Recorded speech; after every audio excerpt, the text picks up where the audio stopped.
Hello everyone. Welcome back to our International Virtual Summer Program. Before we start, uh, pro- to Professor Mika, are you already with us here in this Zoom meeting? Yes, I am here. Hello.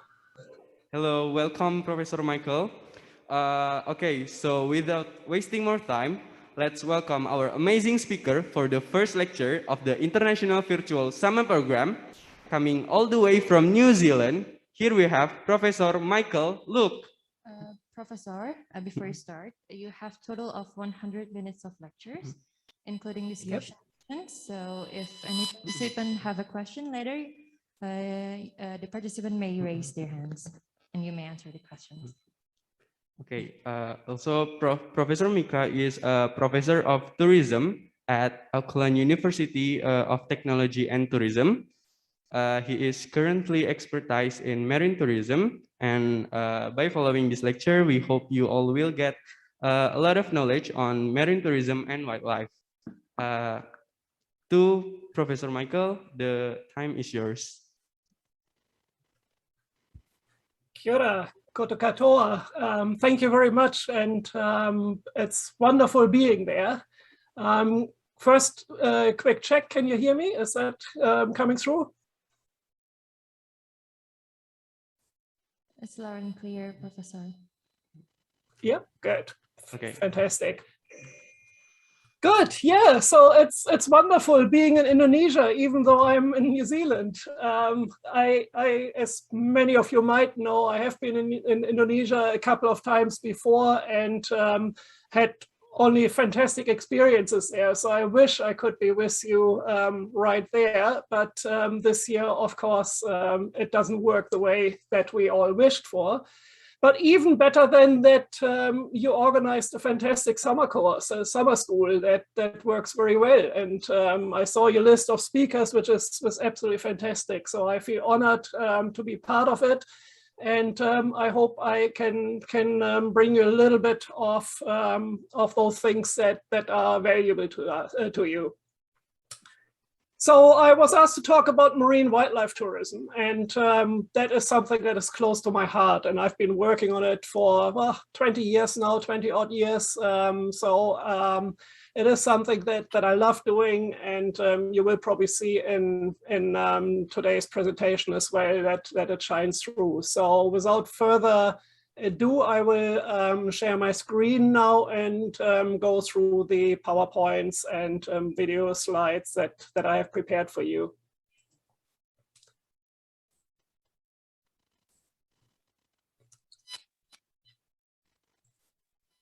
So I hope you can see that now.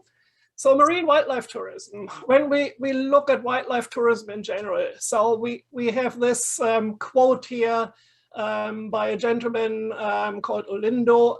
He is actually from Africa, from Kenya, and this quote is not directly related to marine wildlife tourism, but to wildlife tourism in general, in particular in Africa, to safaris, of course.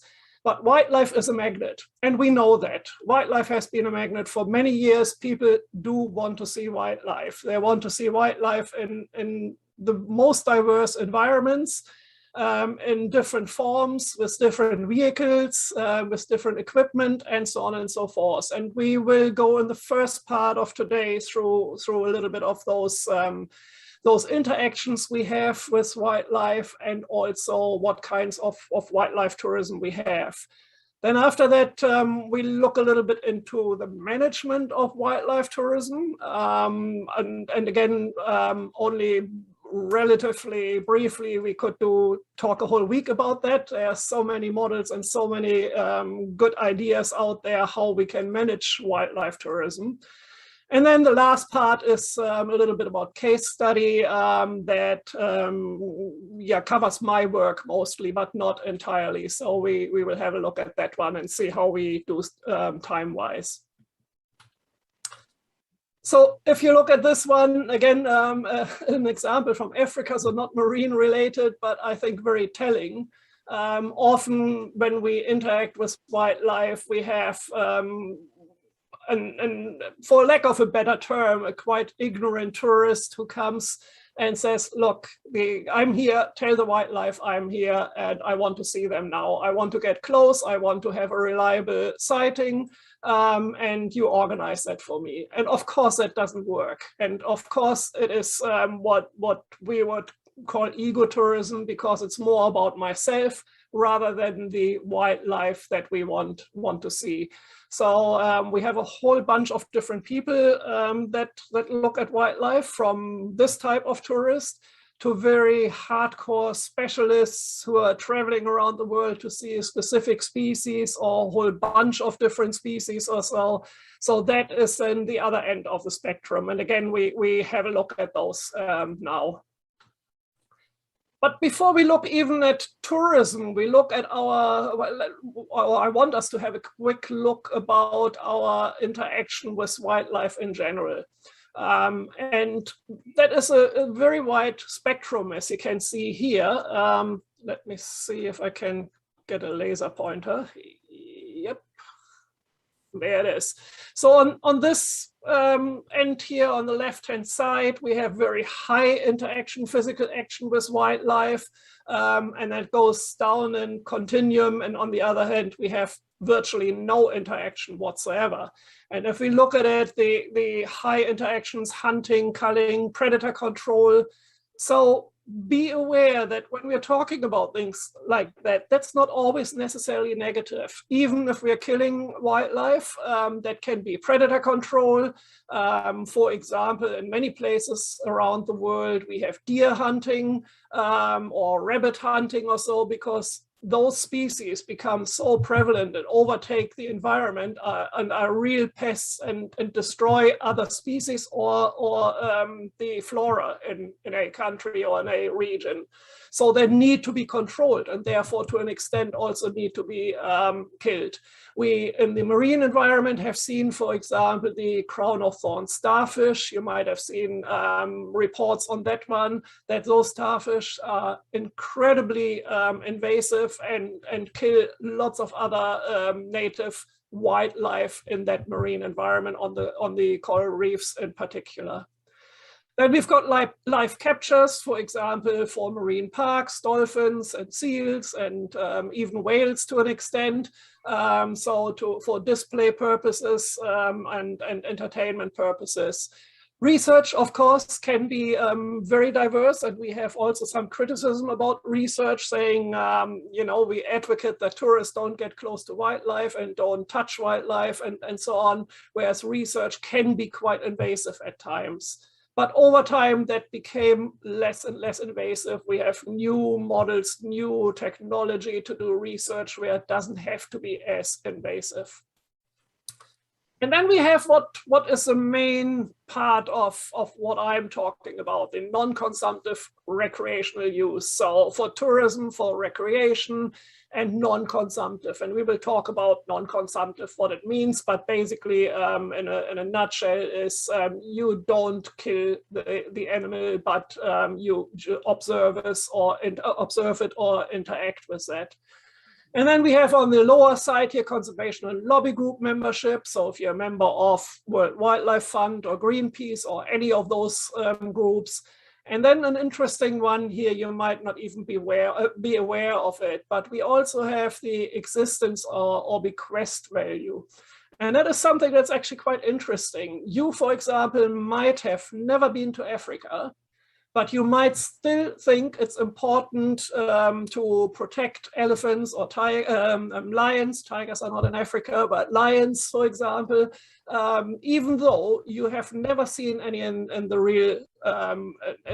real environment, nor might you for the rest of your life, but you still value that wildlife there. So you have no direct interaction whatsoever. You don't see it, you don't interact with it, you don't touch it, don't observe it and so on, but you still value that wildlife. So this is just a little bit of an overview to show you what kind of spectrum we have. Now, when we're defining wildlife tourism, that is already a little bit of an issue sometimes. And David Newsom and colleagues in their book defined it as viewing of all non-domesticated vertebrates. And you might be aware of vertebrates and invertebrates, the difference. It's sometimes a little bit of a language issue, but the invertebrates are often or usually small animals like insects and things like that. And interestingly, David Newsom and Kate Roger and Ross Dowling, who wrote that book, do not include that in wildlife tourism. And it's a bit surprising. Firstly, they acknowledge in their book actually there's an interest in such operations. So we will get back to that one as well. You will be quite surprised what kind of wildlife we are sometimes viewing, even on a commercial basis, so on a wildlife tourism basis. So when you look at data, it's often very hard to find. So you see this set of data, those few points here, quite old. If you look at the year here, the International Ecotourism Society, but it shows you, it gives you an idea roughly what we are talking about. And when we look at the second bullet there, the Ecotourism Society says 40 to 60% of all international tourists are actually nature tourists. And nature tourists are not necessarily all wildlife tourists. You can just go hiking in nature or mountaineering or things like that. So you're not a wildlife tourist. But out of those other 20 to 40% are actually wildlife related. Yeah, so, and again, that is quite old. So if we're looking at more recent data, if you could find something, you would feel that it is quite an increase in that number. Where we do have some figures to a certain extent when we're looking at marine wildlife is whale watching. And whale watching includes also dolphin watching and interacting with porpoises, which are similar to dolphins, very small marine mammals. So it includes all those three subspecies. And we had reliable data until 2009. So we had one by Erich Hoyt, who is a very, very prolific researcher who published a report in 2001, and then O'Connor and colleagues in 2009. And that's the latest real reliable data.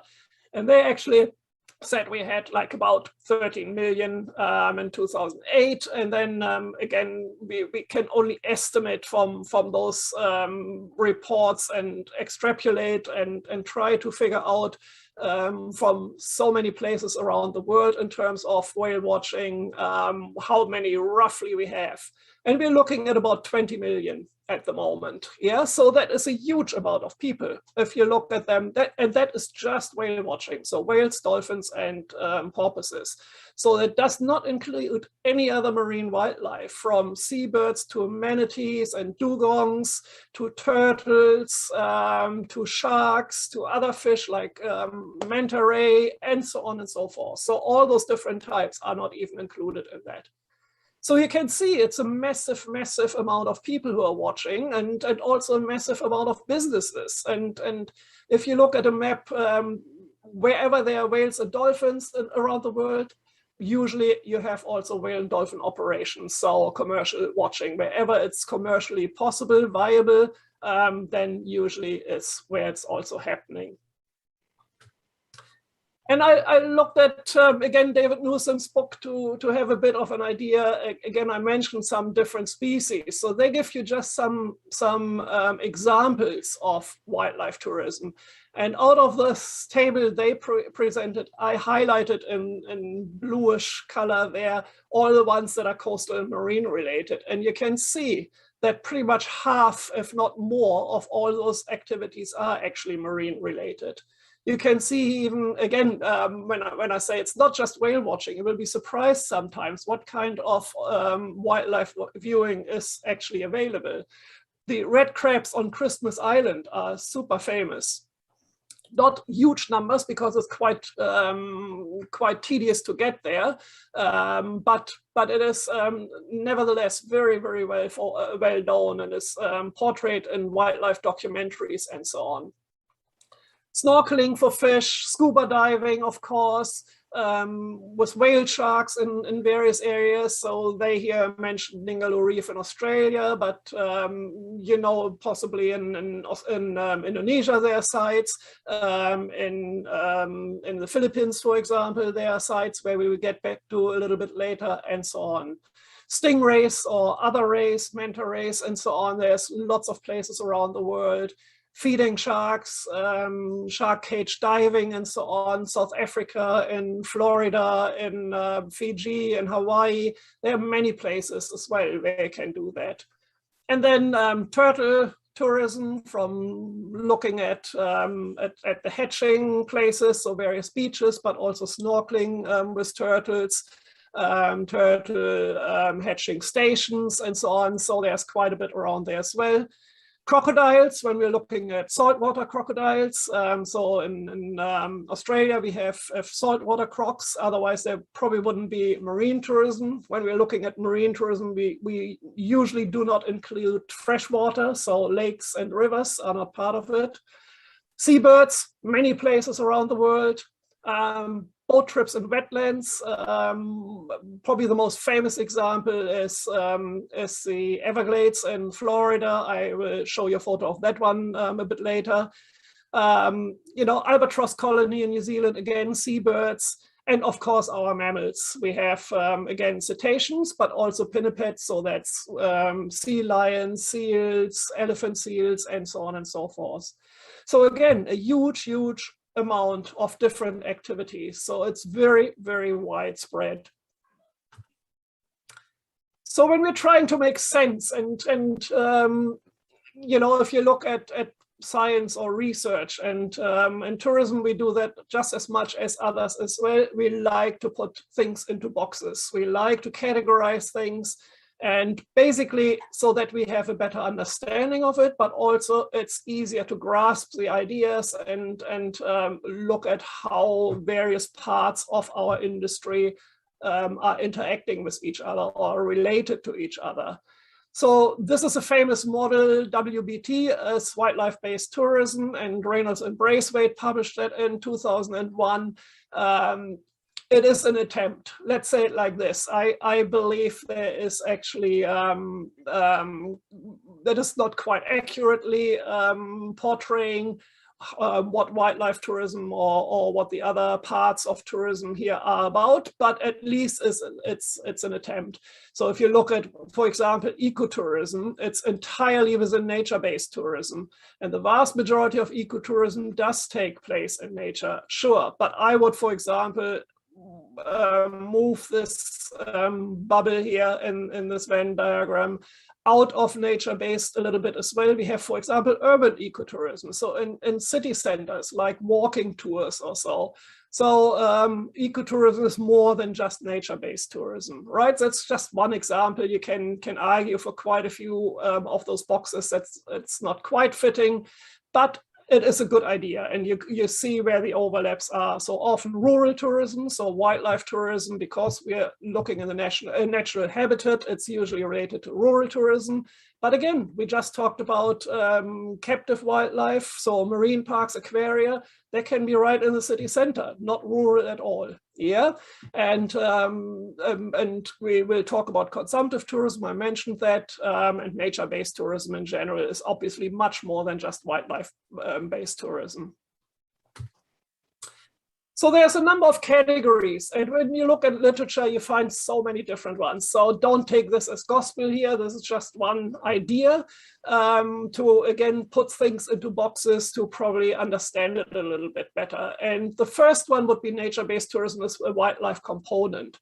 So that is usually something where you go on a nature-based tour, be it a hike somewhere, or in this case, in the photo there, a canoe tour or so. But the target of that tour or the reason for that tour is not wildlife, but you might encounter wildlife, like those guys in that canoe there. They're going on a kayaking trip or canoeing trip and then suddenly encounter a couple of moose there.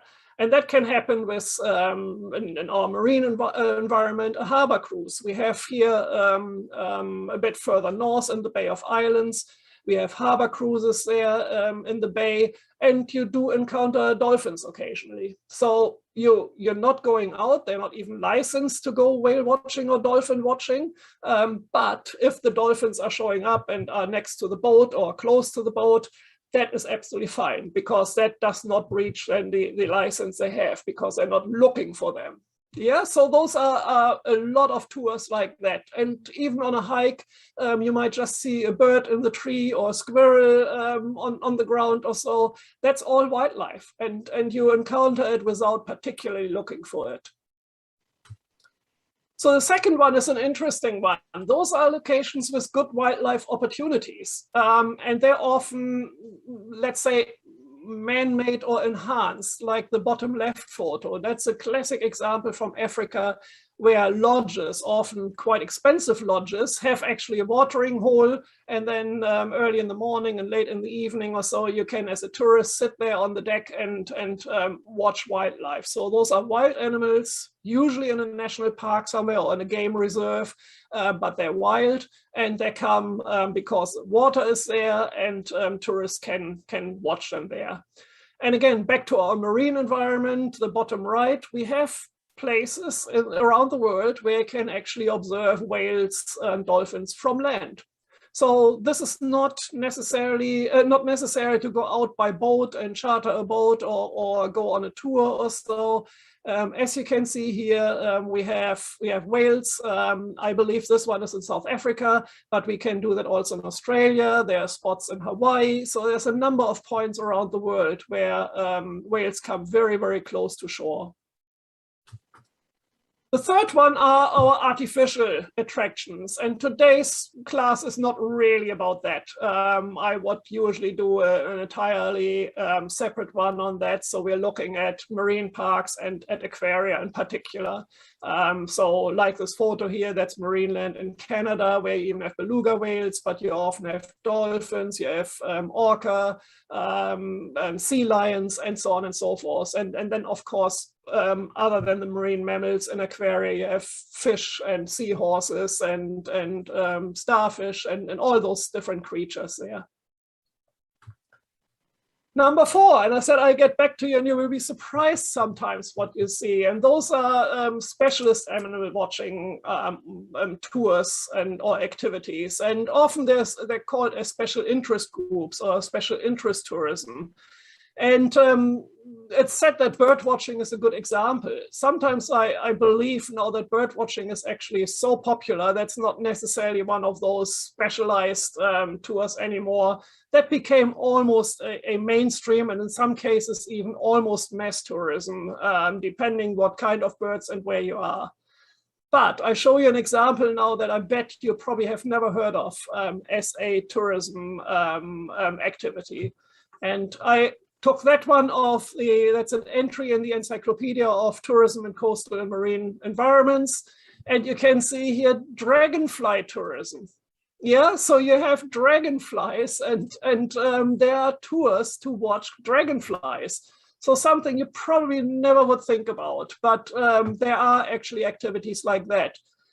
Today is probably there's every single creature you can think of has some sort of specialist tourists who are after them, looking for them and observing them, and in many cases even commercial operations.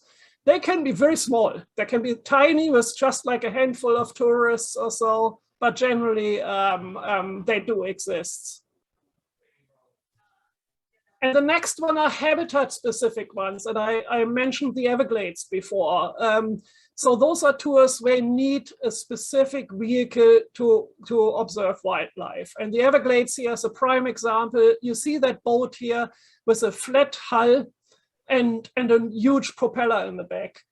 The Everglades are a huge swamp area, and if you would go with a normal propeller-driven boat, like a propeller underwater, you would get stuck immediately. It's very shallow waters, and you see lots of plants here. You would not get anywhere with a boat. So this one has, again, a very flat boat, has no deep draft, and is propelled by an air propeller. So you need kind of a vehicle that does not get stuck in those environments. Another example would be in Churchill and Manitoba, for example, when you go polar bear viewing, they need specific vehicles with massive tires, because otherwise they would get sunk in swampy areas. A normal 4x4 or four-wheel drive is not enough. They would get stuck as well. So they have those specialized vehicles to see polar bears there. So this is, again, a very highly specialized tour, and often also very expensive because the equipment is expensive. Number 6 is thrill offering tours, and prime example there is, of course, shark watching, shark diving, shark cage diving, anything that is seen as potentially dangerous. It's not necessarily dangerous, but it is potentially dangerous, or at least it's seen or perceived as being dangerous. We talked about it in many other areas of adventure tourism or so, where people say, oh, they want to offer thrill, they want to take risks and so on. But the reality is that 99.9% of those people who are doing it want a very safe risk. So they want to have the perception of risk. But of course, none of those people who are going here shark swimming or shark diving also want to be bitten or worst case scenario killed by a shark. So it's something that is just giving us thrill. It's perceived as dangerous, but they want it safe. Yeah, no tourist usually would want to risk it that bad that you are real at danger. And then we have got hunting and fishing. We mentioned that. So that's part of tourism as well, from fishing in particular. And then again, predator control, for example. So there's a number of activities, and many of them are actually quite controversial. Some are seen as benign, and it's okay if it's not overfished. Others, like here in the big picture, you know, fishing for those really big species also is seen by many as not appropriate. Then there's also what is often referred to as catch and release. So you fish, you catch the fish, take it off the hook, and then let it back out into the water. And people say that's fine because they throw the fish back into the water and they don't kill the fish. There's arguments from marine scientists, biologists saying there's two problems with that. Firstly, fish, like most animals, can feel stress. So being caught in a hook, they can be stressed, they can be hurt. And in addition, there's some evidence that up to 80% of those fish you throw back into the water then die within the next 48 hours because of that stress. So while the tourists think, oh, I throw the fish back into the water, I don't kill it. In fact, they do kill it, but they don't know it. Yeah, so those are just some discussions there. And I leave it up to you and to your morals and ethics, whether you find that normal or acceptable or not. So I will not pass judgment on that one. So I said we are going back to consumptive versus non-consumptive wildlife. So what is it? What does it really mean? Traditionally, when we're talking about consumptive wildlife activities, that means consuming that species or that animal, and that means killing it. Right, so that is a traditional view, and therefore tourism is always or has always seen as non-consumptive, because other than hunting tourism, we do not kill that animal that we watch. However, and the positive part of it is that point here, attention is often given to the point that if you do it properly and have non-consumptive wildlife tourism, then the income from tourism is very, very positive. The financial benefits that can be for local communities, but that can also for the managing. So if you, for example, have national parks or marine parks or so, they need to be managed. So the managing organization Park Service, in the US, NOAA or National Park Service. Here, for example, the Department of Conservation, they need to be funded. And part of that funding can come from wildlife tourism. Also, you might have heard quite a bit, a certain species, an elephant or a shark or a whale or so, is worth much more alive than it is dead. So if you catch it, for example, a whale, and consume it, so sell the meat for food and sell the blubber for oil and sell the bones for carvings and jewelry and so on, you have a one-off sale and that's it. But if that whale lives for 60, 70, 80 years, every year in wildlife tourism, it generates a lot of money. And that is much, much more than the one-off money you get from killing that animal. And you can see economic calculations on a whole bunch of different species where researchers and scientists say the wildlife is worth more alive than it would be dead. So what we have with non-consumptive tourism, though, is that this notion that tourism is seen as non-consumptive is actually not quite as valid. If you look at Wilks, the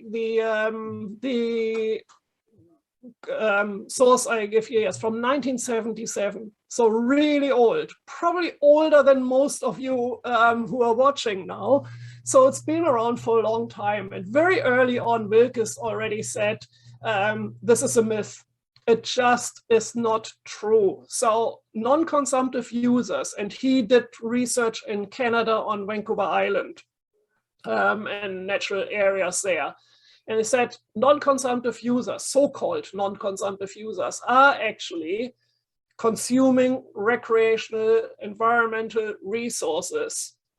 They trample, they even if they are very careful and you walk or swim somewhere, you startle wildlife that is being disturbed.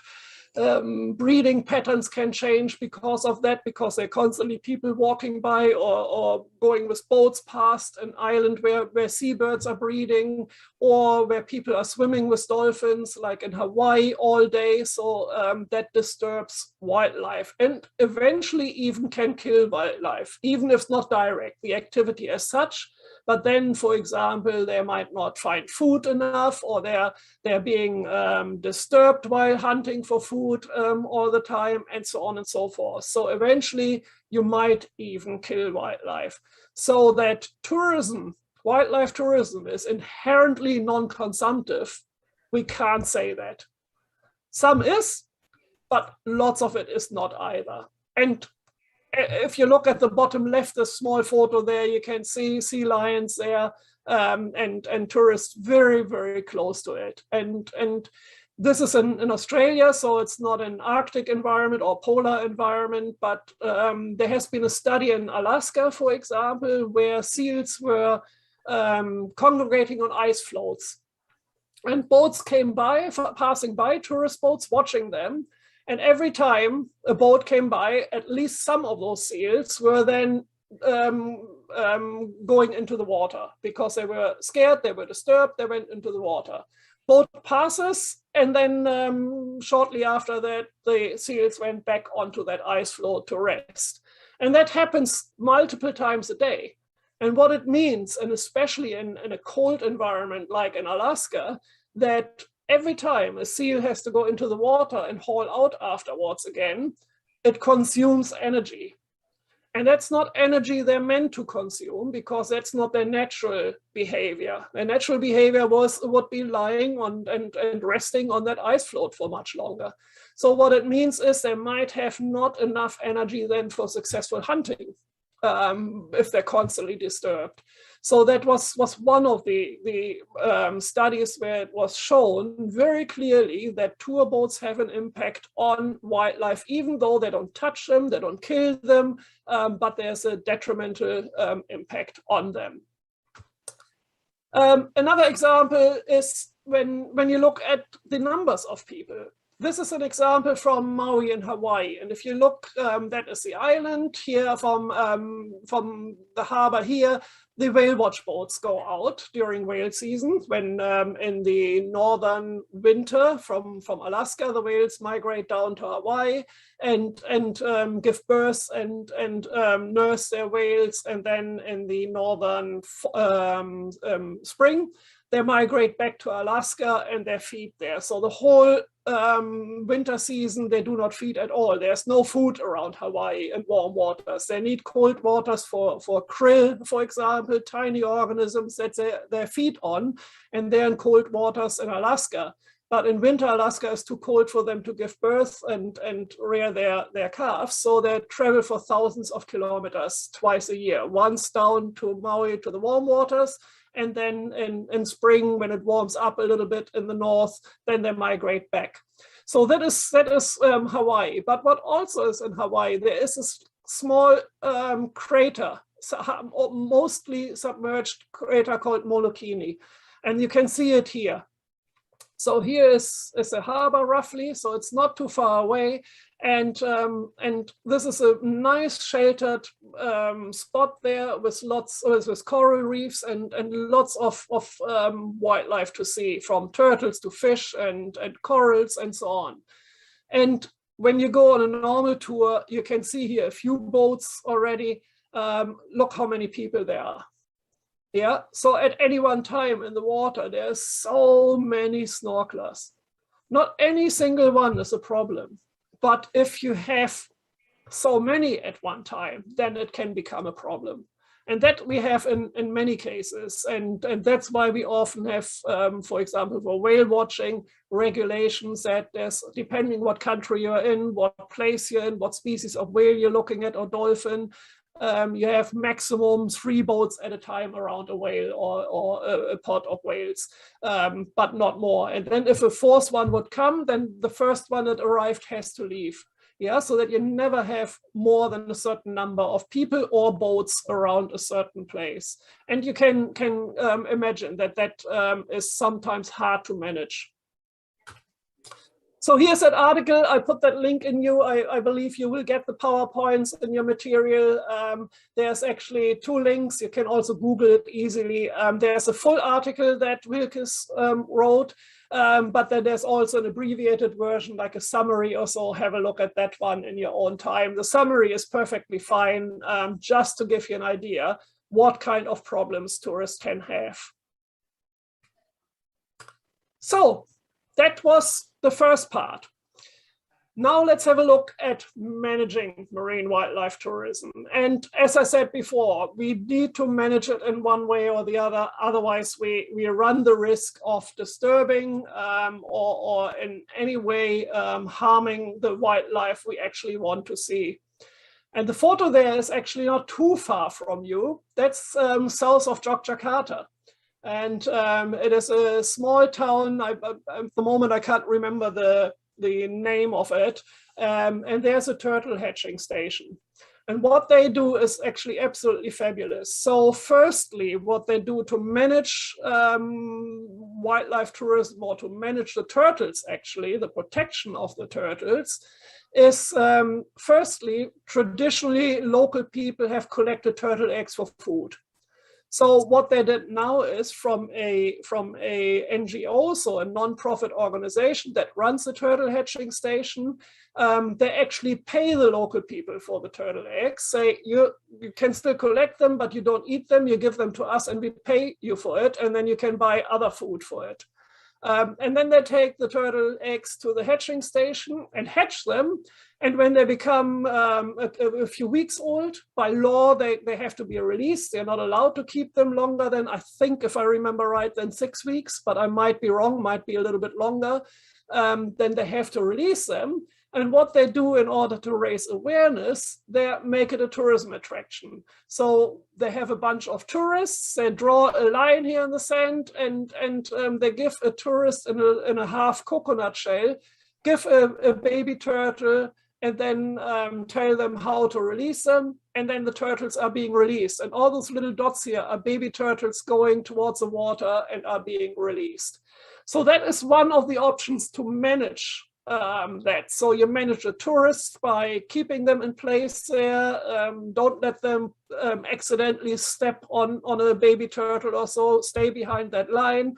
But you also manage it by telling tourists what the problems is with turtles, what threats they are exposed to, and what we can do to help. And the amazing part of it is an eco-village, an ecotourism village there, and they do a lot of different things. That's only one of the activities. Other activities, we went along the beach and collected rubbish. Lots of things like flip-flops and straws and plastic bags and so on, collected tons of rubbish there, and then they dispose of it properly. So they give you rubbish bags, and when the rubbish bag is full, you bring it back to them, and then they take care of it. Another thing what we did there is planting mangroves. So each gets a mangrove or two, and we go to the shoreline there where it's necessary, and tourists are actually planting mangroves. So you involve tourists in the restoration, in the protection of the environment. And that is obviously also a learning factor, but it's also a feel-good factor for people. They feel really good. And if you see this turtle experience here, people had tears in their eyes. They were very, very touched by it. It's a really touching personal experience, and that is it's very valuable for those people. So again, I mentioned at the very beginning, there's lots of different models and ideas on how to manage wildlife. I'll introduce you to two that are probably in the marine environment, the predominant one, actually three. The first one is Duffus and Dearden. So Dave Duffus and Phil Dearden, both from Vancouver Island, University of Victoria there. They have long time ago worked on it, and in fact both are retired now, so they've been really, really predominant researchers in that area, and they actually created a model based on three other models. And if you're a tourism student, you will certainly heard of the last one, the tourist area life cycle. If you are in recreation and leisure studies somewhere, you certainly have heard of the second one. And if you're more in a, probably in a resource management part or so, then you have probably heard of the first one. But I will quickly, very briefly explain them to you as well, so that you have an idea. So the first one is the limits of acceptable change. And that model is actually based on the assumption that whatever is happening in the environment, there's a certain change happening always, over decades, over centuries, over thousands of years. Part of it is evolution, but part of it is also climate change. We had ice ages before and so on. So I'm not talking about the human-induced climate change that we are worried about at the moment, but normal, regular climate changes, but they were much slower over hundreds, if not thousands of years. And again, evolution is part of it, erosion, you know, all those things happen naturally as well. So that is a change, and this is a darker box here that is always happening, and there's no influence by humans. And then on top of it, we have human-induced change, and that is those two white boxes. And the first one is the one where we say, yes, we do have some impact, but it's acceptable. It is not killing the wildlife. It might not destroy the habitat. We have some sites and maybe relocate wildlife, or we manage how we access wildlife or so. So that is acceptable. It doesn't threaten the species. It doesn't threaten the animals that are being viewed or so. So that's what we can do. And then we reach a point, and that is this line here, where then the change becomes unacceptable. So that is the change then where we actually have detrimental effects on wildlife. There we destroy habitat, where we disturb or even kill wildlife, and so on and so forth. And what the limits of acceptable change tries to figure out, based on mostly science, but also expert opinions and also social sciences, where this line is. So how far can we go with our activities in tourism and wildlife tourism before we reach that point? So to stay within this area so that we do not have detrimental effects on wildlife. So that is basically a gist of the first one, very, very simplified.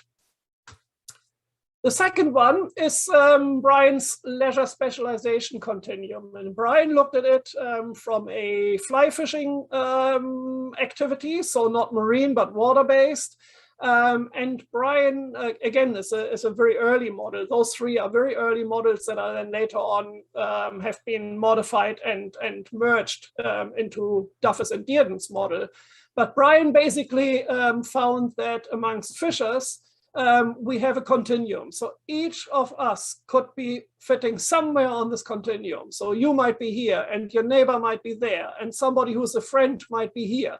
So anywhere here, every single person can be placed. And the one extreme is the so-called expert specialists. So those are the hardcore fly fishers who have often years of experience, have massive amounts of knowledge. They go out every weekend, every free time or so to do their activity.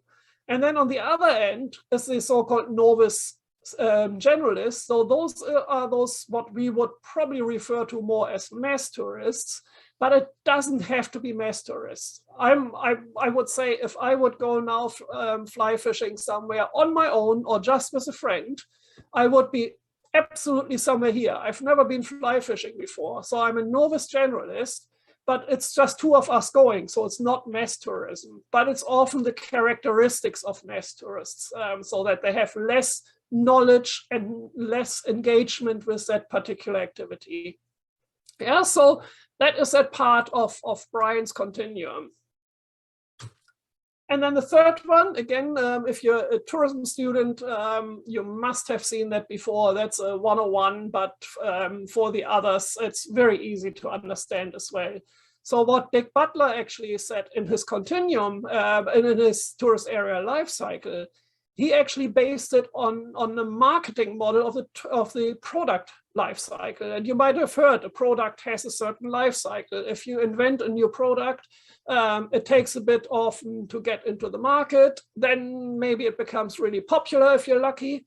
And then eventually the market might be saturated or a new product is replacing it and so on. And it gets to a point where it's either stabilizing or is even declining and is not attractive to the market anymore.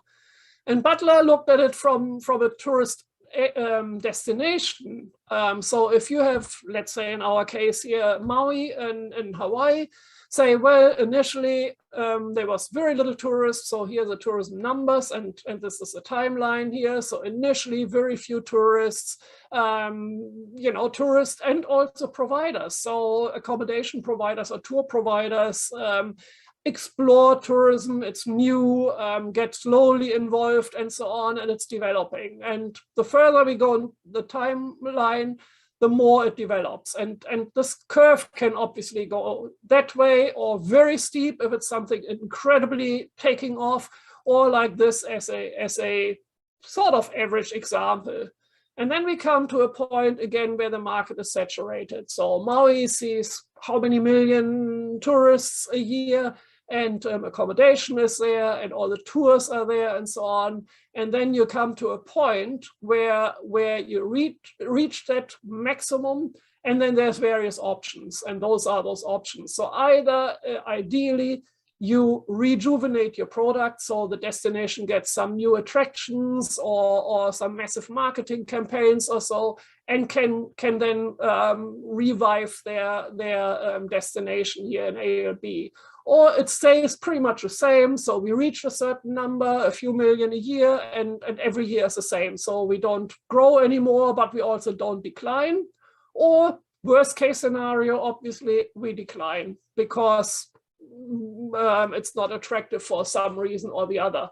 As an example, the Canary Islands, for example, they are Spanish islands off the African coast. They were amongst the first package tour destinations in Europe. So when in the 70s, 1970s, package tourism with cheap charter flights took off, the Northern Europeans from UK, Scandinavia, Germany, Netherlands, France, and so on, they all flew to the Spanish islands. It was cheap, it was affordable, good climate, especially in the shoulder and winter seasons and so on, extremely popular. What happened there, as it was all over the world, really, with emerging destinations, lots of hotels were built, and quite frankly, lots of ugly hotels were built. Those high-rise buildings, white concrete blocks with hundreds of rooms in there, which worked very well. But eventually in the 90s, then tourists didn't want that anymore. Tourists got more experienced and they went to different places as well. And they just had different tastes. They didn't like those white concrete blocks anymore. And the Canary Islands had like a massive decline.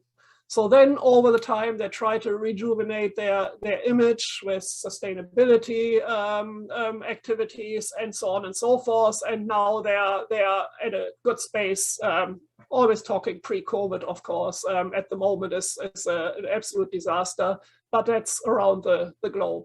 But so that happens to a tourist area in one way or the other. So back to Duffus and Dearden, they put those models together in one. So all three. And they did that in order to understand wildlife tourism, the development of wildlife tourism, and also the impacts wildlife tourism has. And you see Butler's life cycle here, of course, taken from Butler's model right away. And then they have here the expert specialist, novice generalist. So that is Brian's continuum. And this is symbolizing the continuum. And you can see initially when tourism is new, and especially wildlife tourism is new, we have mostly expert specialists. Yeah, so those are only people that go off the beaten track, looking at specific species and so on. It's not easily accessible. That wouldn't be in Hawaii, where hundreds and thousands of people are there. So they go there. And then when the tourist destination develops, more accommodation, maybe an airport will be built and so on, then this continuum shifts from expert specialists all the way longer here in this direction. So we have like a mix of expert specialists and novice generalists. And then later on, we have actually more generalists here, and the experts are not coming anymore. We call that also recreational succession. So at some stage here, those people who came here initially will fall off and go to the destination. Then it's too crowded, and we don't want to see that anymore. And then, of course, the limits of acceptable change. So they have different levels here where they then define, okay, if here it's acceptable, here might be just the borderline, and Lux 3 might be, for example, where we're going too far and we have unacceptable change, so we have to do something about it. So this is basically the gist of Duffus and Dearden's model. So another categorization is what Mark Orams did. Mark Orams is a colleague of mine here at AUT and is probably the marine tourism expert. I just actually have here his book. That was the first book on marine tourism in the world, actually in 1999, that Mark Orams wrote. And he proposed 4 different types of strategies to manage marine wildlife tourism. And those are regulatory, educational, economic, and physical.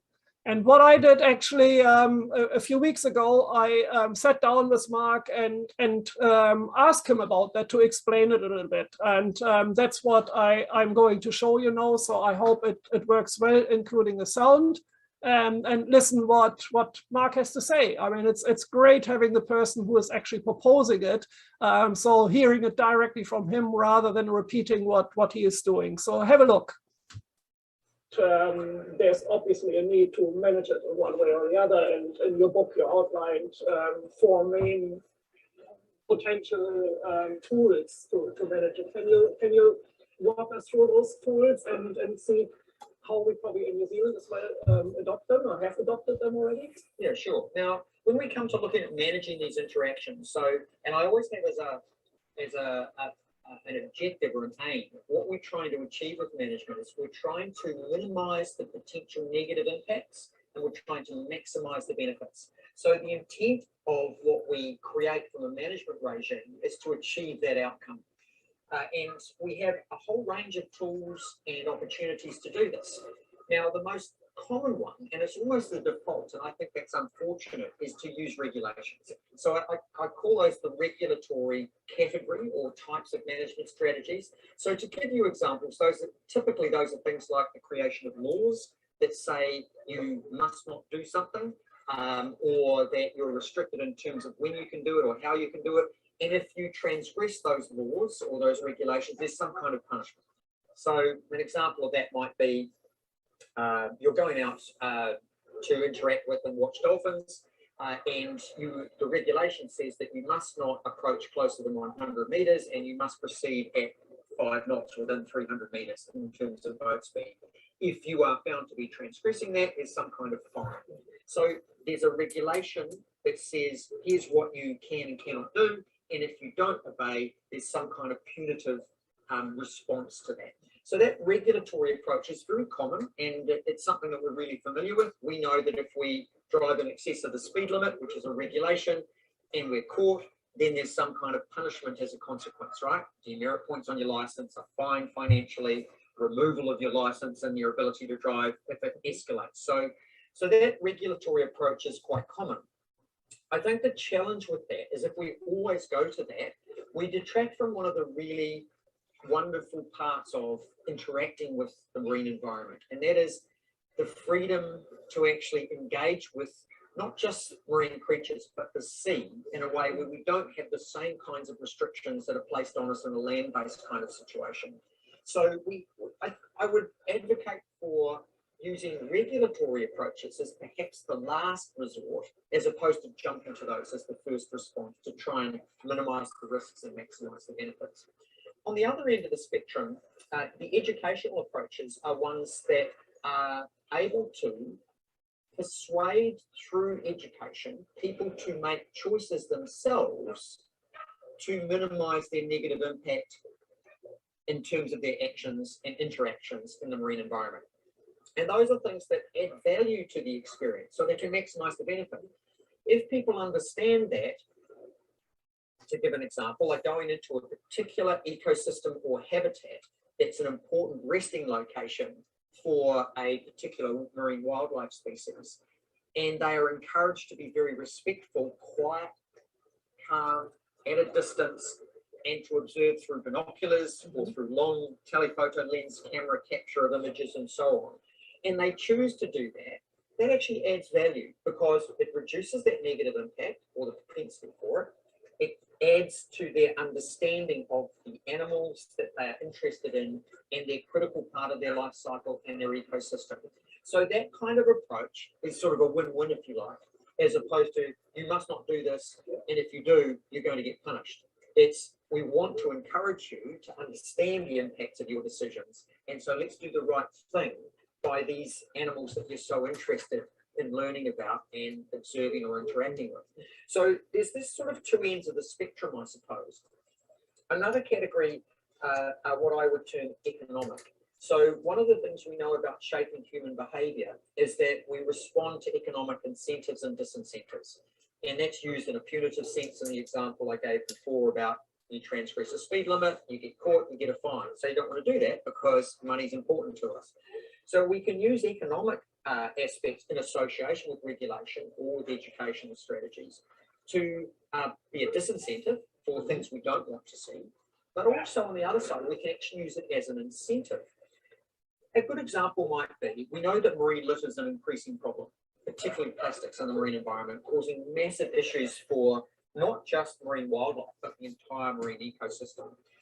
And so we could do something like have for a particular coastal walk or a particular bay or particular harbour, a group of tourists who are encouraged to go and remove or pick up a whole series of plastic litter from the ocean, and they fill up a particular bag, they get a discount from the tour that they're going to go on, or they get some other kind of incentive or reward.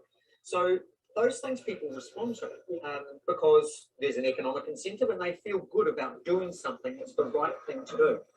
So I encourage us to think of economic management strategies, not just in terms of the punitive aspect of finding somebody or charging them a premium for particular experiences or activities, but on the other side as well, of how can we incentivize and encourage appropriate activities. So the fourth category is what I term physical, and we have a number of ways where we can design, build, and manage structures or vessels that allow us to minimize the negative and maximize the positive. So an example of that might be, and I mentioned earlier on in the previous segment around looking at negative impacts, the challenge associated with marine noise. We have technology now that allows us to choose propulsion units and hull designs of vessels that are much, much quieter. Electric propulsion units, for example, and so on. And so we can take that as a strategy where we might encourage marine wildlife tour vessels and incentivize them to use those kind of propulsion units to reduce the negative impact of marine noise. That's an example of a physical management strategy applied in that context. Another one could be that we actually use structures in the marine environment that encourage people to use particular areas that are more robust and less sensitive to disturbance. We know, for example, that if we build a pier or a wharf or a jetty, that's something that people will frequent. They will use that for observation, they will use that for recreational fishing, they may use that for a boat docking and other kinds of activities.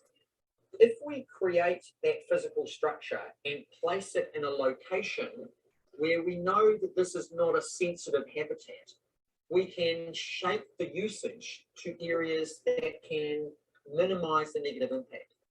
And we can move that intensity of usage away from areas that might be important breeding locations, resting locations, feeding locations for particular species. So we can look at a creative way of using a suite of options to design bespoke management strategies to allow us to interact with marine wildlife in a respectful way that minimizes the potential negative impact and maximizes the value of the experience for the tourists.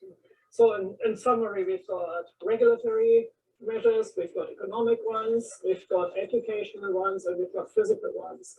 Now, could you give me a specific example for one of each, ideally in New Zealand, but maybe even overseas, where something like that is implemented where you think, well, that's a good example how you can do it the right way?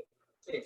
So an example not too far from where we're sitting at the moment is New Zealand dotterels are an endemic shore bird where they are very easily disturbed during their nesting season. And if they abandon their eggs, if they abandon their nest for generally more than 20 or 30 minutes, the eggs become not viable. And so therefore we've got a problem with a species that's endangered and we could move towards extinction. And so they are disturbed by the presence of people, tourists in close proximity, but especially dogs if they bring them along. So only a couple of kilometres from here, what has been done as a combination of things is the physical management strategy is to ensure that that coastal walkway that is quite popular doesn't go close to where the nesting locations are in that foreshore area. So that deliberately channels the usage away from that sensitive habitat. We've also got an educational strategy where we have signs and other information online as well that points out to people that if they choose to go off the path and onto the beach in this area, that there are potential disturbance issues for the New Zealand dotterel that nests there over that particular nesting season. So it's an educational strategy to try and persuade people to understand what they need to do to ensure that those birds are looked after. We also have regulatory strategies in place there where dogs are banned over that particular location year-round, actually, because of the problems that dogs can cause. So there's a simple regulatory strategy, and if people are caught with dogs in that area, there's a fine. So there's an approach which uses an economic strategy to find a disincentive associated with regulation, associated with education, and also with a physical design aspect to try and ensure that we're managing that potential negative impact with regard to that shell build. Yeah. So yeah, that's what Mark had to say. And those four different regulatory or not regulatory, all management tools can be used separately or in conjunction, either some of them or all four of them, as you saw in Mark's example at the end. So one of the examples that Marco mentioned was education, and that's actually a really important one. And that's also mostly my work is happening in that area. And you often have that notion of leave me alone, I'm on holidays, I don't want to learn, I want to relax and so on. But is that really what the world looks like, or is it just a myth as well?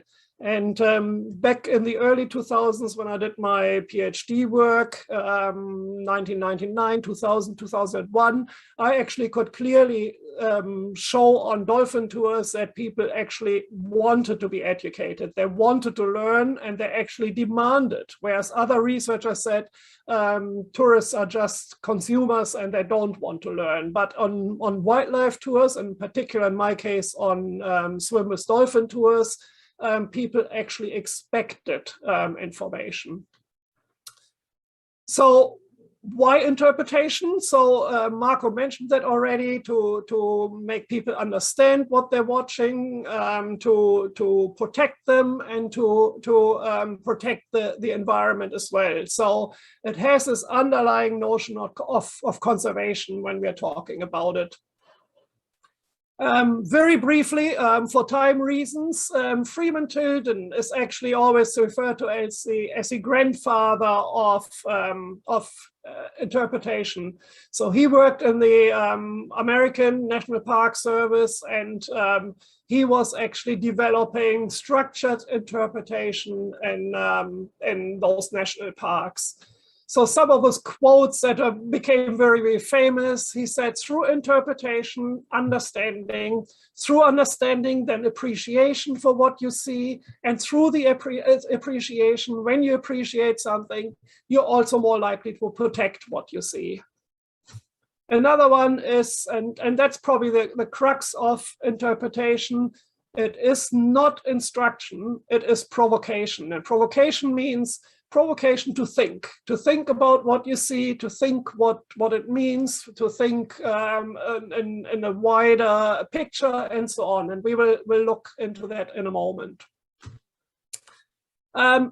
For time reasons, we don't do activity at the moment, but just what's the difference? You heard now educational tools and interpretation. So what is the difference? It's pretty straightforward. Education is usually a more formal approach. So what you are doing at the moment, that's education. You're sitting there, usually in a classroom or now in front of your computers as well.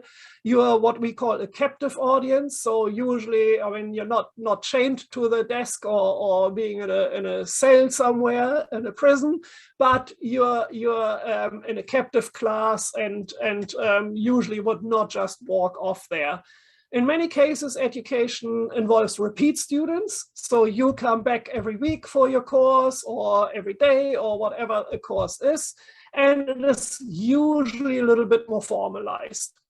Where interpretation is informal and takes place usually with visitors, so not with students in a formal setting, but on a tour somewhere or so. It's voluntary. People go travel or go on a tour and they choose to listen or to you as a guide.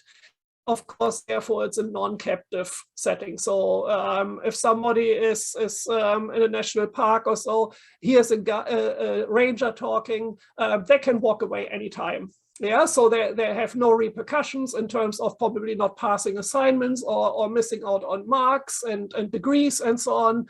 It's totally free and informal. And to do that, we have various tools. And the main tool is obviously a guide. Yeah, a guide is always something that is very helpful, especially if it's a good guide. And those 3 photos are all from the US National Park Service. I've chosen them because here, as an example, a ranger that was really good with children. So he could actually relate to children, and children loved listening to him. So he could bring his interpretation down to a level that a child of this age here, for example, can understand and learn from him. This is another one who had a larger group. So he doesn't have that luxury to do one-on-one talks or so, but he talked to a larger group, but he had an absolute gift of having humor. So he used a lot of humor in a good way to explain things and to keep people interested and excited about what he had to talk. And lastly, this one actually talked about data, which is usually the most difficult one. And he did one-on-one. He was just standing there with this clipboard here or this notice board, and then people could just stop and ask him about that visitor data and things like that. In our environment here, this is Dolphin Tours in Hong Kong, and this lady here with the head is actually a guide. So she stands back a little bit and explains to the people on the tour what they can see when there are dolphins there and so on. That's a standard. I also did a quick talk with Tracy, who is a guide on albatross tours in Calcutta, and I worked with them. And I want to show you now an example where Tracy works with a prop that she uses. And that is a really, really good educational moment as well. So have a look what she says. What we want to do is try and impart our knowledge on conservation and protection, and actually make people think about, well, here's this beautiful wandering albatross, or here's this beautiful Salvin's albatross. Salvin's albatross are threatened with extinction due to the fishing industry. So what can people on board do to ensure the survivability of a Salvin's albatross, for example? You know, and then we show them the hook pod, because sometimes I feel talking about something, people can't put it into context, but actually, if you actually have a model of it, you show them the long line hook, you kind of open it up and you say, well, this long line hook, or the long lines themselves, can extend for up to 130 kilometers. That's the distance from here to Blenheim. You know, and some people may have driven from Blenheim, so it puts it into perspective from them, or they're driving to Blenheim after the tour. So this long line runs all the way from here to Blenheim. You know, and people are like, wow, that's quite incredible. And then they look at the hook and you talk about the mechanism for how the birds get caught up in the hook and how they drown, and how there's conservation groups that are working really hard to try and instigate mitigation techniques to minimize these albatross being killed. So yeah, we explain how it works, so people can understand it and understand the importance of, when you go to the supermarket, maybe you should be asking questions about how my fish has been caught. Has it been caught sustainably? Not to put you on the spot now, but do you happen to have a hook pot on board? I do. It would be fantastic, because with Lynette we talked about it, Yeah. and I mentioned it, and she explained it a little bit. You mentioned it, so it is a really fantastic device, and it's something really important. So, like you said, if you show something, it might be easier to Yes. understand. So if Yes. you have one, Absolutely. great. It's just right up here. It's just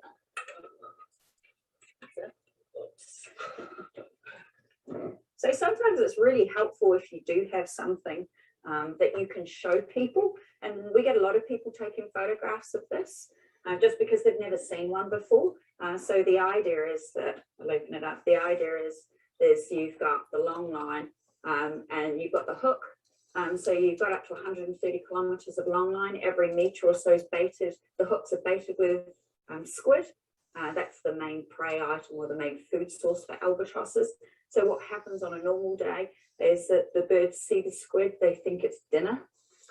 They rush in, they grab the squid. For a lot of them, they're very unlucky. They get caught up in the hooks. As the hooks sink, so the birds drown. So around 100,000 albatross were dying every year in longline hooks. That equated to one dying every 5 minutes. So the fishing industry were actually killing the birds at a rate that's faster than what they're able to reproduce at. So there was a huge decline in the numbers and the diversity of birds that we were seeing. So what this is this is the hook pot. It's just a little plastic capsule, very simple concept. is the hook gets enclosed in this capsule. This capsule's got a little pressure release inside it. I've got lines everywhere. It's got a little pressure release inside it. So when it gets to below 20 meters, the pressure release opens up and the hook falls out. I'm not going to do it.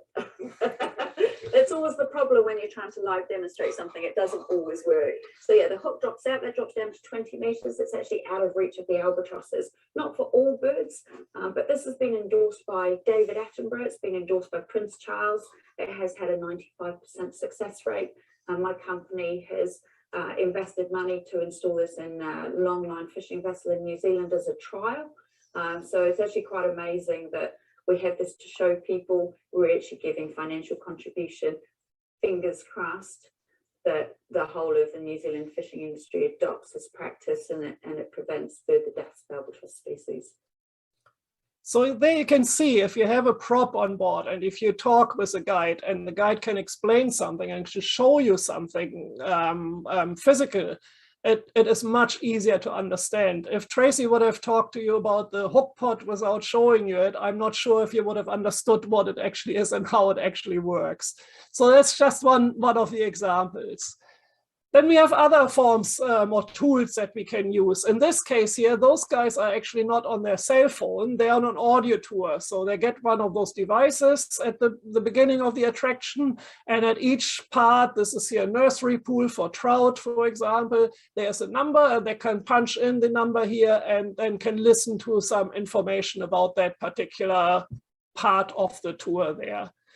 The most common ones, panels and signs and so on, probably, again, most common, but also probably the least interesting and exciting ones, especially when there's a lot of text. And then you have also hands-on ones, like here a touch pool, where people can actually touch certain shells and invertebrates or so. There's a staff member right there watching it so that they don't harm or take the wildlife out of that little touch pool or pond for too long. Then we have things like displays, like real life-like displays that make something much more lifelike than a photo or a picture or so. We've got interactive displays in museums in particular with touch displays and so on. And even here in this case, activities in an art museum. So they're teaching by involving people in that particular interpretation. So what we know though is an interpretation, and that's where Forrester and Kaufman's model is coming in, and that's the last of the models I want to introduce you to, is that you can break it down into various phases. So Paul talks about, or Paul and Greg talk about the pre-contact, contact, and post-contact phase in order to deliver certain things at certain times on the tour. And look what Paul has to say about that. A need to approach in interpreting whale behavior from a research perspective in ways that met where the passengers were, what they were expecting, what they knew or didn't know, what interested them, and so on. So part of my responsibility was to develop the interpretation program, to train interpreters and so on.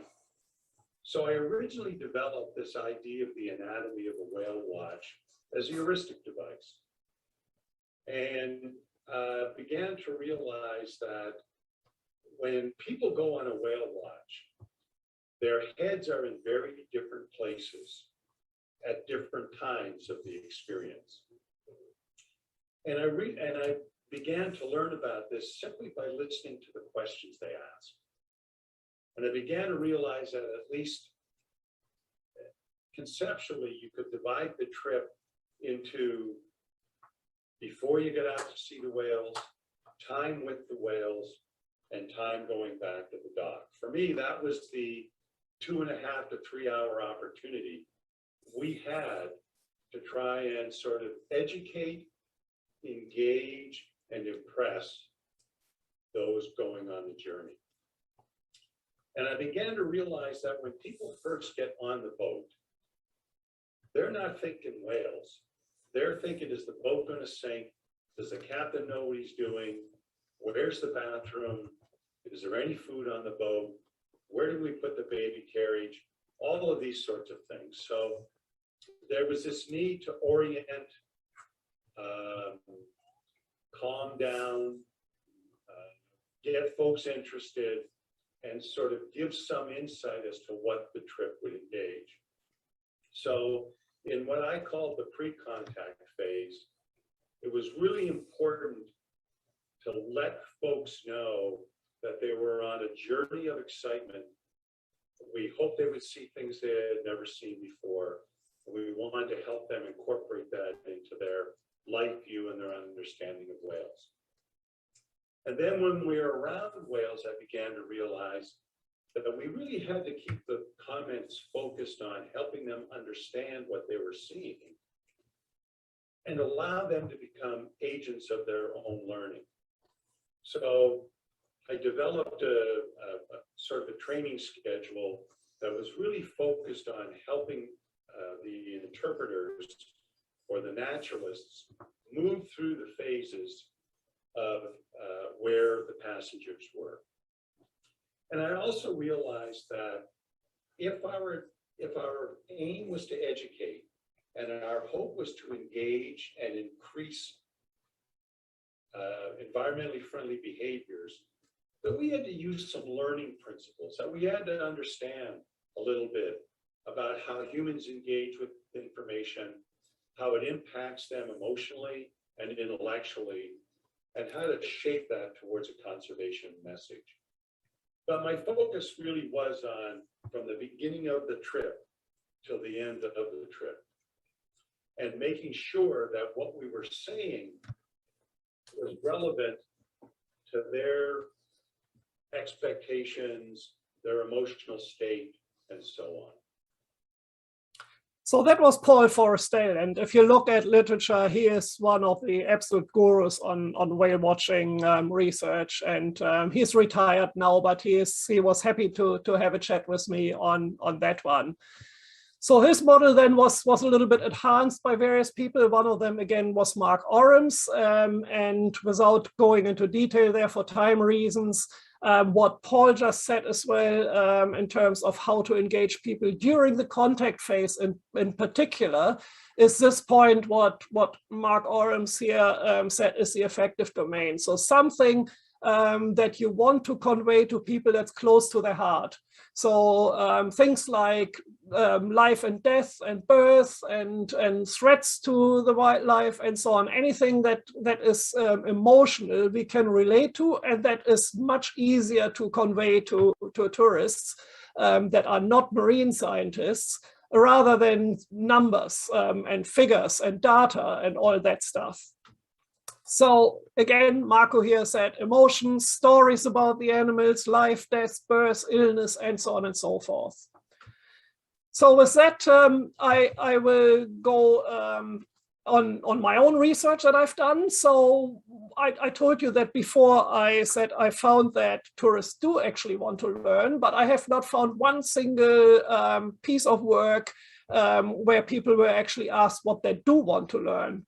What I did find, though, is that researchers said often what is conveyed as a message in tours, in guided tours, is opposite to that what people want to learn. It is often content that either managers think it's important, that either policymakers think it is important, for example, also rules and regulations and so on, but nobody asks actually the tourists what they want to learn. So then my colleague Brock Porter and myself, we went on those tours, both in whale watching tours here in Auckland and swim with dolphin tours in Kaikoura. And here are just some very quick quotes of what people told us. So what I've liked more about on dolphins themselves: breeding, lifespan, how far they travel and so on, how many young and things like that. The next one said more about international whale protection progress. Would like to have seen more education for Asians, in bracket Japanese, highlighting problems for whales on the way to the Antarctic and what awaits them, EI whaling ships. How they can help change the fate of these creatures they have taken the time to admire on this trip. So again, this is not my research or my words. That is a direct quote from one of the respondents. What is important, though, I quickly go back to Mark's model here, was also this part, opportunity to act. So Mark's argument, and Paul said that earlier as well in his paper, it is not enough just to tell them about those things. You have to also give them an incentive or opportunity to do something about it. And then if you go to that quote, those two short quotes here, people said the skipper told us we are and have damaged the ocean, toxins and so on, but he did not tell us how we could help to repair, or even if we can still repair. And the last quote there as well didn't tell us what we can do to help. So this is clearly underpinning both those quotes, or the previous two as well, underpinning exactly what in theory Paul and Greg Kaufman and also Mark developed and proposed. So it was a really, really good piece of research to underpin what in real life and say, yes, they got it right. That model actually works because it's exactly what people want to learn about. And this is just a whole bunch of things, what we put together from all the comments, and there were open-ended comments in a survey, but also interviews. And those main themes here, again, it's anything that is around emotions and goes close to heart, that came through very strongly. Threats, breeding, number of young, social behavior, nutrition, life cycle, all those things that are close to your heart, they came through the most dominant themes in our research. And then finally, and I have to rush it a little bit through, is our work on pelagic bird watching. And I have chosen that one over whale watching or dolphin watching or so, because it's something that's probably not as well known. Whale watching is lots published about that. Bird watching, lots has been published also in terms of terrestrial bird watching, but not so much on seabird watching, except for penguins. Penguins, there's quite a bit of work as well. So let's have a quick look at bird watching. Again, I have to rush it slightly. Massively increasing activity. So it's not a niche activity anymore. We have, millions of people bird watching, and the prime markets are the UK and the US. So they travel around the world watching birds. If you have not seen this movie, The Big Year, have a look. Get it, see if you can find it on one of your platforms, be it YouTube or Netflix or wherever. If you can watch that, it's a hilarious movie. It's a comedy, but it put bird watching on a spot. The gist of The Big Year is, over 1 year, bird watchers in the US have a checklist and tick as many birds off that list as they can find in that year. So they travel all across to the outer islands of Alaska to Florida, from the northeast to the southwest and so on, to tick as many different bird species as possible. And who has then the most at the end of the year wins The Big Year. And again, while this is a comedy, it's not so far-fetched that actually that competition does exist. But also as a hobby, people do it. So here, this is a Facebook group on bird watching here in New Zealand. And somebody said, my big day, not my big year, but my big day, a total of 45 different species, all within 5 kilometers of my home. And Northcote is here a suburb in Auckland. So it's even very, very 5 kilometers within the city centers. With city boundaries. So they found a lot of different species here. So we did our work again in Kaikoura and on Stewart Island. Just to give you a quick look, we are here in Auckland, the biggest city. Wellington is our capital. Kaikoura is down here on the South Island, and Stewart Island is here, our third largest island of New Zealand, but compared to the other two, obviously really, really small. So this is what you see, albatross, a number of different albatross species, but also other species as well. Absolutely majestic animals. And I show you a very, very quick overview what you can experience.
So you can imagine those birds, the biggest of the albatross have like a 3-meter wingspan. So they're 3 meters. That's massive birds. And it's really, really interesting, even for many people who are not birders as such. So there are lots of people coming as well who are not hardcore bird watchers. I'm not going through that in detail now. Again, you will get the PowerPoints, have a look, but we found through our research certain groups or categories of people. So from people who are hardcore bird watchers, have done it for many years, to the absolute new enthusiasts who are going the first time on this tour. And we decided that on their travel behavior, on the gear and equipment they have, if they have a logbook, for example, they do check their lists and things like that. But what I lastly want to show you as well is something that we found, and I think that's quite important, and it's the ethical part of feeding wildlife. And that's related to us and another study by Jackie Ziegler and colleagues. So Jackie went to the Philippines, where you can swim with whale sharks. And as you can see from those photos, and if you Google that, you find hundreds of photos that are absolutely atrocious. There are those things you should not do with wildlife, right? No proper management. People are hanging around there right next to the big whale sharks, trying to hold on to them, to touch them, and so on and so forth. What was interesting about that study of Jackie and her colleagues was that lots of people actually knew it was bad. But what they did do, and it's a psychological thing, is they're trying to justify their action anyway. And we all do that in our daily life as well. We know we shouldn't do certain things, but we do it anyway, right? So they call that here the guilty pleasure. And what they justified it, some said, oh, it's better than in an aquarium, at least they're free. Others said, oh, I knew it was bad, but I can't judge it if I haven't experienced it myself. So I have to experience this myself before I can judge it, and things like that. So a lot of different comments. And what we found in our study is both tours of bird watching are actually feeding the dolphins, the birds. What those guys in Kaikoura do, they have that bait ball at the bottom there. Here, there is fish liver in there, and that attracts a bird. Yeah, so that's how the birds come to the boat and can be watched very, very closely. On Stewart Island, the skipper occasionally retrieves some piece of fish out of a cooler bag and feeds the bird there like this.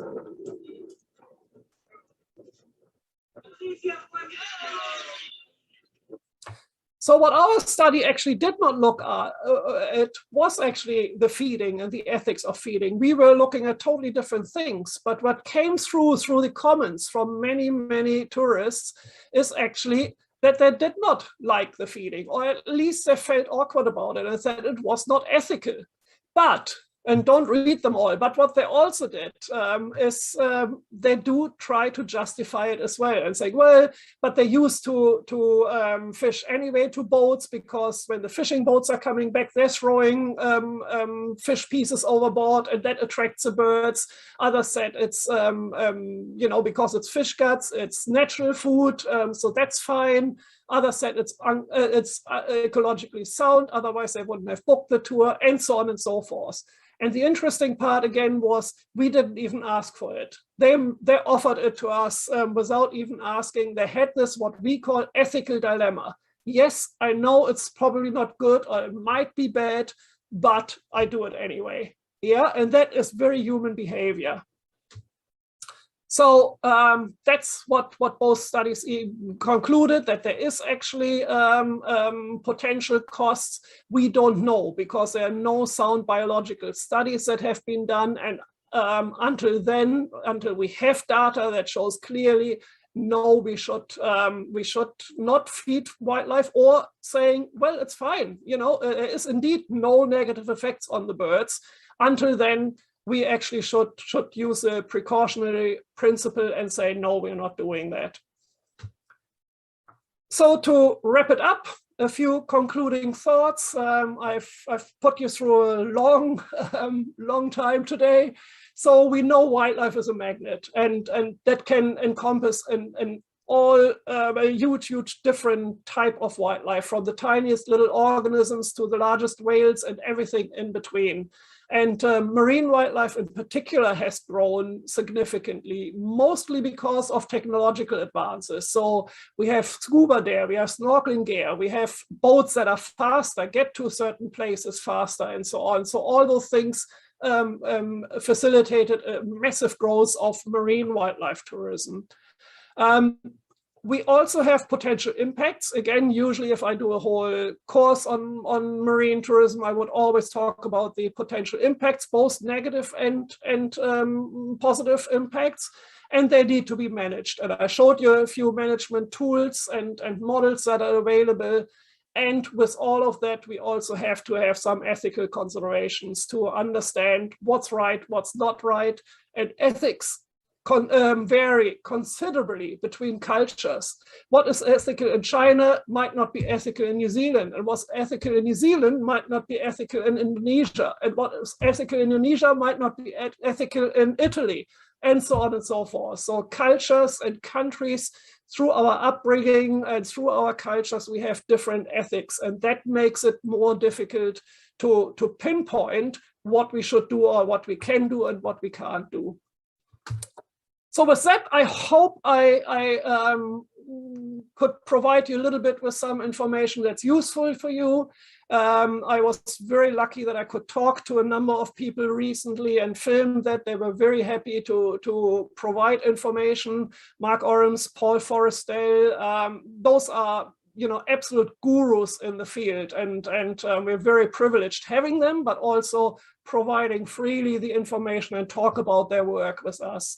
So with that, thank you very much for having me. And it's your very first one for your summer school now. And I wish you all the best and lots of fun and information for the next how many ever lectures you're going through. So thanks a lot.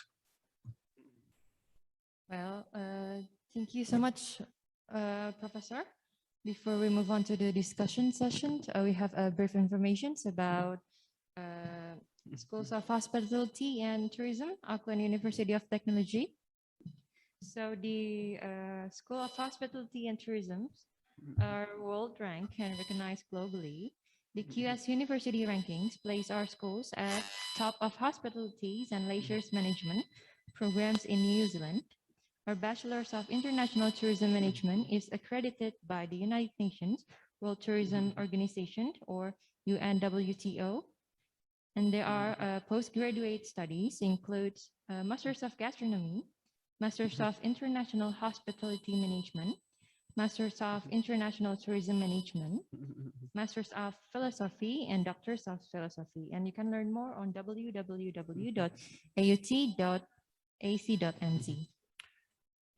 Yeah, Professor, right now, as you can see on the chat box, there are a lot of questions from our participants. Maybe we could help you read one of the questions, or maybe you want to read it yourself. Yep, I just have a very quick look. Okay, so there is approximately 23 questions. So maybe we could just maybe answer 2 or 3 questions because we are running out of time. Yep. So I see one here. Does it mean tourism to swim with stingless jellyfish in Palau and Derawan cannot be considered as wildlife tourism? Yes, absolutely. It's what I meant. The difference between wildlife is, of course, I'm not sure if you're looking at the difference between vertebrates or invertebrates, or the difference between marine and non-marine wildlife. So as I said, invertebrates, I would definitely consider wildlife tourism as well. So from that perspective, yes. From the marine or not marine perspective, I would say it is wildlife tourism as well. Jellyfish are marine fish. I know they're in a lake, but I'm not quite sure if it's actually a saltwater lake or if it's a specific type of jellyfish there that is adapted to fresh water. But I would definitely say it's wildlife tourism, and I would even call it marine wildlife tourism. So let's see what else we have.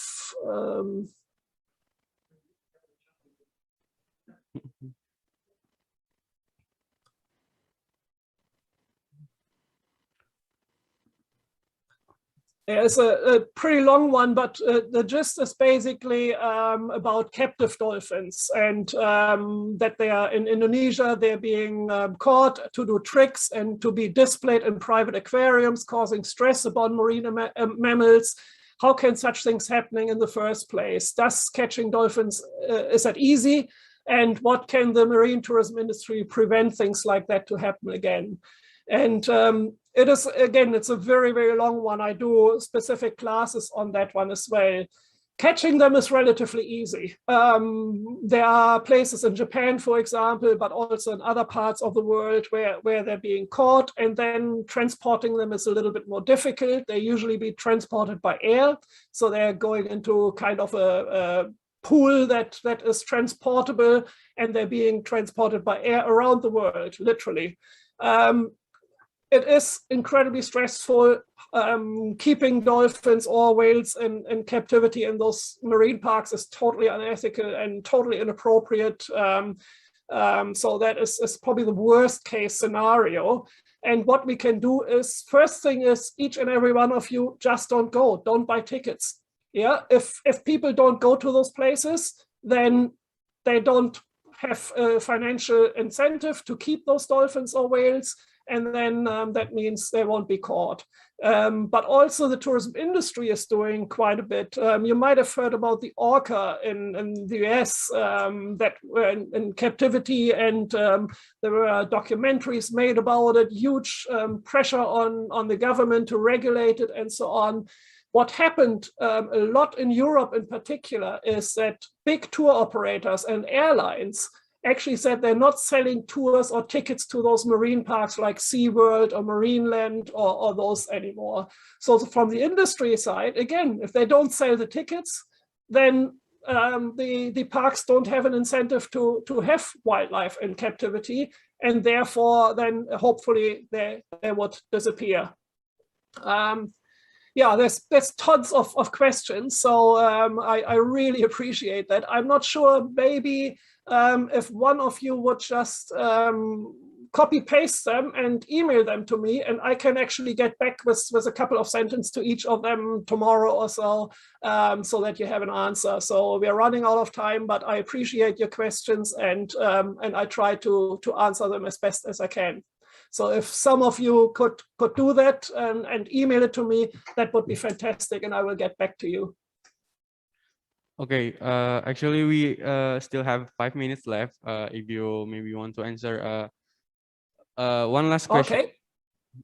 Yeah. Okay. Is there a national standard that the tourism industry needs to follow in building sites that don't have to destroy or change the form of the place? In most places, no. And in most places, there's no specific standard. There are standards for safety, for building materials or so, but overall that it's particularly in countries where we have still problems with bribes, with less regulations, with corruption and so on. There are definitely, even if there are regulations in place, often with some bribes you can go around it.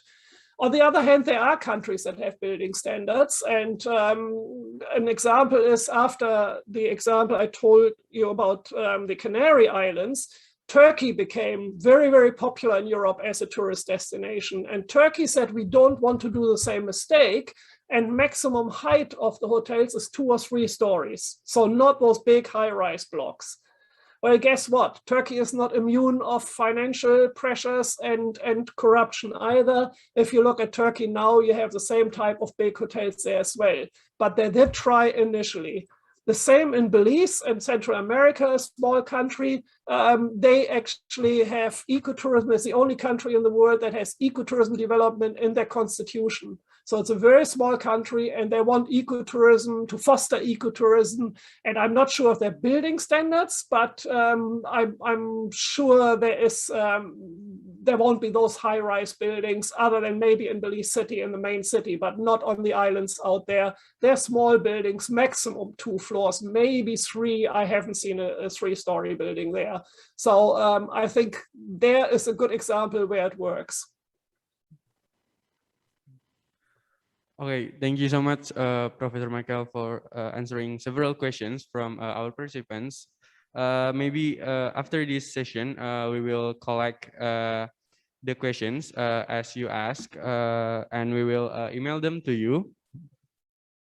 Yep, that sounds good. Okay. So before we finish the session, is there anyone who want to ask a question? Maybe they can raise their hands. Probably last questions. Because we have Yeah. some minutes left. If any participants have questions, you may raise your hand. Only one participant.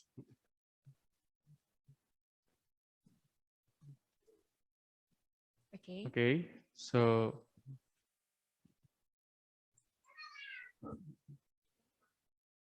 here we have Doni from. Okay. So here we have Doni, Professor. Doni, you may unmute yourself and ask. Okay. Okay. Thank you for this opportunity. Professor, I have a question. I'm PhD student in tourism management in Ocean University of China. I just want to know if a mangrove ecosystem can call marine tourism, because my research location in mangrove ecosystem. And what else the information should I put in the strategy? For example, economy, regulation, accommodation, and what else? Thank you for your time. Hi, Donnie. Nice to meet you. You broke off a little bit, but if I understood right, you want to know what other kinds of management tools you should consider in mangrove settings. Yes. I would, for example, say mangrove settings are ideal for something like the physical management tools that Mark offered. For example, boardwalks. Because you can't walk through the mangroves, but you can also usually not drive with a boat through it. There might be some canals or channels through it, but overall it's very tight and very small. So I would say, for example, boardwalks and platforms could be a really, really good opportunity for people to see the mangroves, to go into the mangroves without destroying them. Because they're kept on those boards and on those platforms and are very contained to a certain area. Okay. So a visitor going to mangrove ecosystem, can I call marine tourism? Mangroves, absolutely, yeah. Yeah, marine tourism is usually defined with anything that is tourism in the coastal marine environments that is related to salt water. Mangroves are saltwater, brackish water, but it's definitely part of the marine environment, and therefore it's marine tourism, totally. Okay. And one question again from Mark, regulation.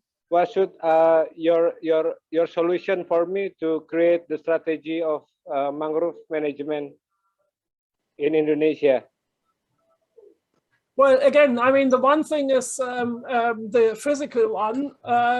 What I think is educational is important as well. If you remember my example from the small town south of Yogyakarta, so Okay. they involve tourists in planting mangroves even. So that is an activity that helps the mangroves directly to recover, but also indirectly by educating people, by encouraging to pick up rubbish and explaining to them why the rubbish is problematic, why the mangroves themselves are important as a protection measure for the coastal environment, but also why they're important as a habitat for wildlife.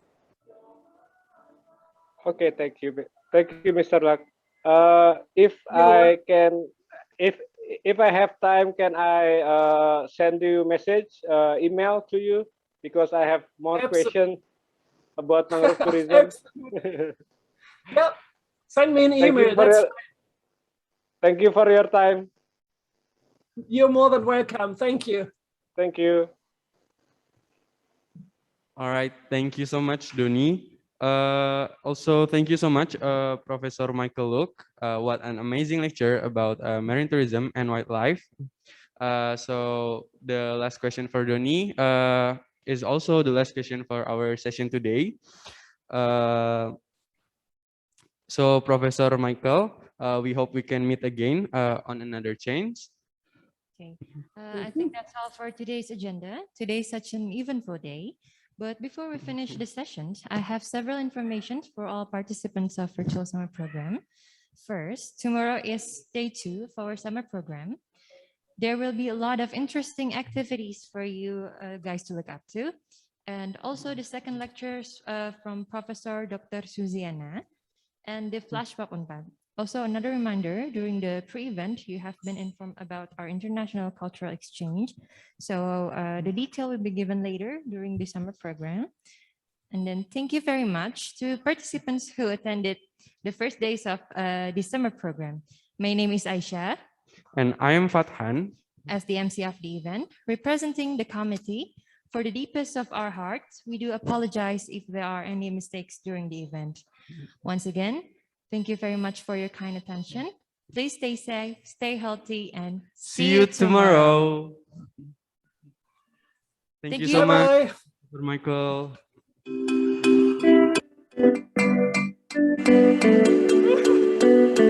Michael.